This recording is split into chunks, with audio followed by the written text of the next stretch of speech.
Welcome to Bold Talks series where creativity, leadership, ideas, innovation come together. My name is Epi Ludvik, and today I have a privilege to have a short one-on-one conversation with Michel Meisterjahn, VP of Marketing at Hype Innovation. Michel, great seeing you, and welcome to our Bold Talks series. How are you, man? Hi, Epi. Thanks for having me. I was very much looking forward to this. Yeah, Michelle, we work with you guys for many, many years, and I usually don't get a chance to have a conversation like this with you. So I said, let's just have this conversation and go through the journey at how you got into the hype innovation and what is that hype innovation does today. So maybe give us a little bit of your background, how you started with hype innovation, and what hype innovation is doing. So, Hype Innovation is a provider of innovation management software, and that is so broad these days because it encompasses everything from ideation and idea management, open innovation, customer co-creation, trend and technology scouting and management, all these things. And I started the journey at Hype 18 years ago. I think it was something like the 30th employee or something when we were still a little a little startup. And what we did was what felt like selling innovation CDs from a hawker's tray, basically. And that has dramatically changed ever since, as you can imagine. But I started in services actually, and did innovation management programs or supported our clients in that respect with the software, and then switched to marketing at a point and got the opportunity to take leadership of the marketing team, which was a fantastic choice. Nice. Now, what made you realize that what was that moment you realized marketing was your true calling to you? So actually, it was the other way around, I have to say, because I studied linguistics, English, and philosophy. And at the time, I would have never thought to end up in business, in any business, let alone technology, software business.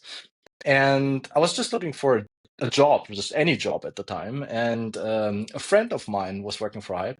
And then he just said, "Yeah, why don't you come on board? We're basically hiring everybody who speaks English these days." And that's how I started, basically. And then I had to learn everything from scratch, business in basic business overall, business for Hype in particular, and how software works and how our software works. And then at a point, our then CEO, Enno Scholz, asked me, "Yo, Mitch is actually what people call me these days. You know your ways with words. You can tell stories. You know why we really need somebody in marketing who helps us write down all these fantastic customer stories.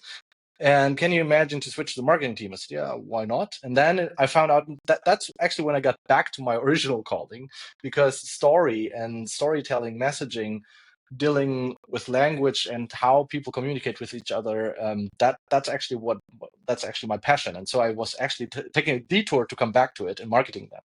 That's amazing. Actually, I'm reading one of these books. It's called Mastery by Robert Greene, and it talks Yeah, a lot about the how all these amazing people they found their calling and they went deep into the mastery once they found that. And sometimes like we probably ignore a lot of those things that we do in the past and we think like, oh, those like probably waste of time, but you just never know, right? exactly. When that comes in a full circle at that moment that you truly excelled in your life, right? Exactly, 100%. So when younger people ask me like what should they do, basically, right? I just tell them, do whatever fills you out, what makes you happy, because you will find some way somewhere in life where you can actually turn that into a job, or at something close to a job at least. So I never, even though my parents were always a bit scared what would become out of me when I studied these humanities, it's not connected to Yeah. any direct job if you leave university or whatever. But yeah, through a detour, I got into business with it. Yeah. Now, Michelle, when you started working with Hype, obviously you were handling a lot of things in those early years. You also were managing, I assume, some innovation projects with companies like BASF and Siemens, those companies that you guys work and you work with many large companies. Um, uh, what was those early years in terms of like manage those innovation and how you see that innovation has changed over the years uh, till now. I think, well, the change has been dramatic, I have to say. So when I got into the innovation business, it was almost synonymous with idea management. So it was mainly dealing with ideas. And the big thing at the time was campaign, running time-bounded campaigns to focus ideation on a strategic topic. And that was the big thing. That was also what we were advertising at the time. And today it's so much more. Like I said in the introduction, today it's encompassing anything that deals with the future, whether tech, trend scouting, strategic foresight, all these things. And so the what innovation management encompasses is just so much more these days. Then what we also saw now last year is the rise of the ISO 56K family, and that for the first time officially now provides guidance and structure to innovation management, while before it was a bit, and we still see it's very different from company to company, but with the ISO rising, we now see some structure coming up in this. And now we have AI as the next major disruption, which is not only disrupting innovation, but all markets pretty much. And that's the next big change we're going to. Yeah. Now talk about that, because almost not one single conversation that there there is no conversation about AI, right? So it's becoming like a uh, so common these days. But let's look at that a little bit deeply here. Now, the marketing internally, right? When you are working with these companies, how does that? What role do you think, do you believe that marketing plays in driving this internal innovation now that the AI component is here? And what's the role of a marketing director like you, for example? Like how are you maneuvering in this space? It's super difficult, obviously, because on the one hand, we have to deal with the obvious market demands around AI, and it's like it seems there's no other topic, right? It's almost ridiculous because obviously AI can do many things for you, but there are limits, and even if you think 5 years ahead, you still will have to deal with humans, right? And the engagement with humans and also process as a thing is something that will stay there. You need process for innovation management, and the challenge for us marketers is now that we have to deal with reality, which is processes there, people are there, and the desire on the other hand, which is only AI, AI, AI. AI should do everything for you simply. And there are enough what's called these days AI native startups, which are putting out this messaging, which we are up against. So it's very challenging in that respect. Because we have to educate the market or re-educate it that all these other values are not going away because of AI. They only need to be integrated with AI. So that's probably one of the biggest challenges. And at the same time, obviously, AI is disrupting the way we do marketing. If Well, back in the days, SEO was an important thing, right? It still is, obviously, but it's changing. So we are going to the direction of AIO, so artificial intelligence optimization. People are using more and more AI chats like Yeah. the Meta and so on and so forth, and that's something we have to react to. Yeah. Um, well, it's becoming a very uh, super dynamic. It's very fast. There's a lot of things that are coming up, one after another. So it's very difficult to keep up with the things that are happening. Like there's one tool that can come in, and then all of a sudden, like if you don't take advantage of it, like you're lagging behind. But at the same time, you got to keep yourself focused. My question to you is like, how do you keep yourself focused from all these things that's happening, and be able to know, okay, where this is the right thing to do versus let's just skip this time. It's a difficult question because obviously the answer is not easy. So the on the one hand, you want to have a strategy in place, and strategy in itself, when it's a good strategy, enables speed, right? So if you want to act fast and you have a proper strategy, that needs to be dynamic and evolving and so on, of course. But if you act on a strategy, you can be fast. The biggest challenge here is change and this constant change, right? So on the one hand, we have change like AI. And on the other hand, we have constant change at Hype through growth, right? So we are 200 people now, and we're an entirely different company that we were before. We were acquiring other companies. Each time that's a change in processes and responsibilities and so on and so forth. So how do you deal with this constant change? And to be honest, there are situations where you don't have the time to put up a proper strategy, meaning you have to react.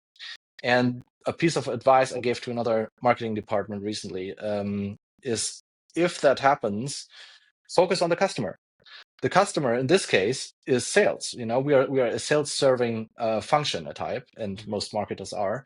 Meaning, if it becomes too much to execute on your original strategy, or if the pressure of change is too high, then sit down with your salespeople and understand their immediate needs for the business, and then focus on those first. Don't lose sight of strategy, right? You need to get back to that at a point. Mhm. But in an individual situation where the pressure is too high to execute the original strategy, focus on your customer, which is sales. Yeah, I mean, people in sales are the ones who are really close to the customers, and so they're going to be able to get a lot of that feedback that is necessary for you to craft, your marketing and campaigns Absolutely. and function that you do. Now, when like obviously, can you tell us about a moment when you had to make that bold decision? So you mentioned, I know you guys acquired Box and many other companies, I assume, before that. What was that moment when you have to make a bold decision in integration, for example, like integrating the marketing initiatives when you have such a acquisition? Like, give us just an idea what kind of bold decision you need to make to make sure that the brand direction it's relevant to your current customer but also to the future customers. Am I Yeah. making sense here? So I think there are probably two situations that come to mind. One is when we set up our vision story 2 or 3 years ago. There was a major act in terms of positioning, because we were selling software before and had a good going business.